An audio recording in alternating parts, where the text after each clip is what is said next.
नमस्कार दोस्तों, मैं बादशाह सिंह आपके अपने हिंदी यूट्यूब चैनल बुलंद आवाज में आपका हार्दिक स्वागत करता हूं। दोस्तों, सबसे पहले 4 वेद बने। जब उससे बात समझ में नहीं आई तो 6 शास्त्र बने।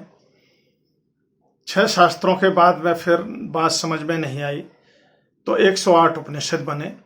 और 108 उपनिषद से भी बात अगर समझ में नहीं आई तो गीता, रामायण, कुरान, बाइबल, गुरु ग्रंथ, ये चीजें बनी, धर्म ग्रंथ बने और उनके हजारों हजारों टीके किए गए। लेकिन एक जरा सी बात इस मनुष्य की समझ में नहीं आई कि वास्तव में उस परमपिता परमात्मा का नाम क्या है और तुम वास्तव में वो परमपिता परमात्मा का नाम जो तुम्हारे अंदर चल रहा है उसको तुमने इस मनुष्य जीवन में नहीं जाना तो कभी भी नहीं जान पाओगे।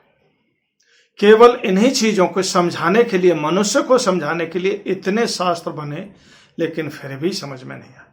लेकिन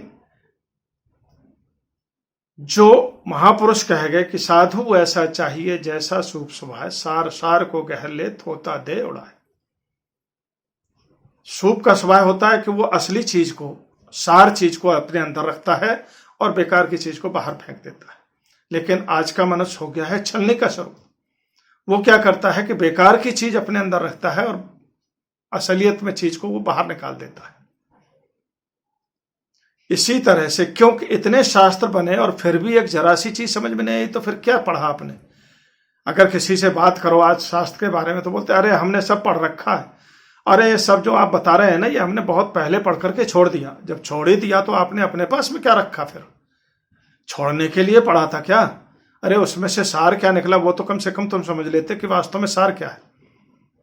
रामायण में एक चौपाई लिखी हुई है कि नेम धर्म आचार व्रत योग यज्ञ जप दान और भेषज पुन कोटिन नहीं रोग जाए हरियाण।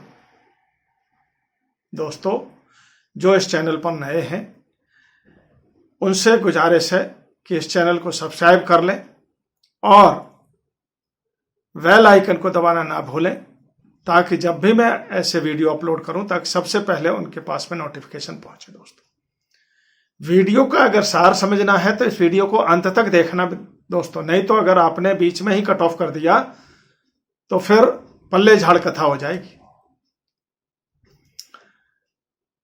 इसके बारे में मैं बताऊंगा कि पल्ले झाड़ कथा क्या होती है। आजकल वही पल्ले झाड़ कथा सुनते हैं।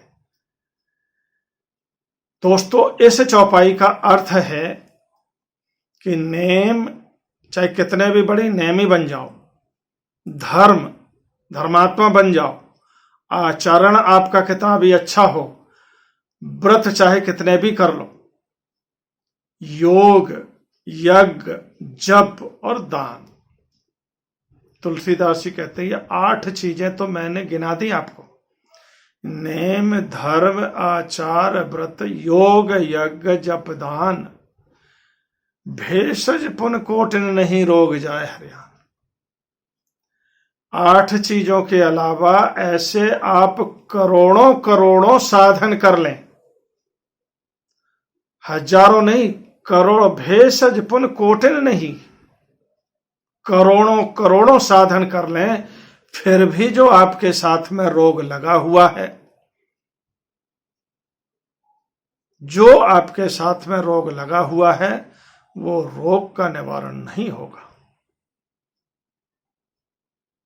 अब आप समझिए, अब दुनिया के फिर शास्त्र पढ़ने की क्या जरूरत है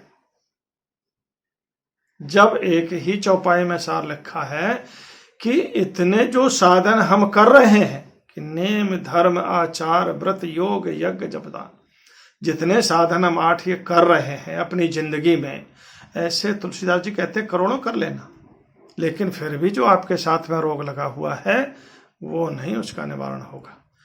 वो आपका निवारण होगा जब आप अपने स्वयं का ज्ञान प्राप्त कर लेंगे, जब आप स्वयं अपने आप से पूछेंगे कि मैं हूं तो हूं कौन, मेरा इस प्रति दुनिया में आना क्या कारण था, मेरे को किस लिए इस दुनिया में भेजा गया।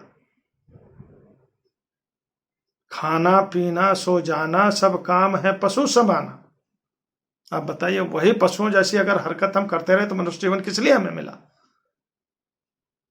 तो सार यह है कि वास्तव में उस चीज को जानो, उस अपनत्व को जानो, उस अपने आप को जानो, वास्तव में कितनी विडंबना है। ये मनुष्य के साथ में कितनी ये विडंबना है कि दुनिया का ज्ञान प्राप्त कर लेगा, लेकिन देखिए उसका भी एक कारण है कि अपने आप का ज्ञान प्राप्त क्यों नहीं करना चाहता है, अपने आप से क्यों नहीं पूछता है। दोस्तों, अगले वीडियो में मैं ये भी बताऊंगा कि वास्तव में ये दुनिया के अलावा अपने बारे में क्यों नहीं सोचता है।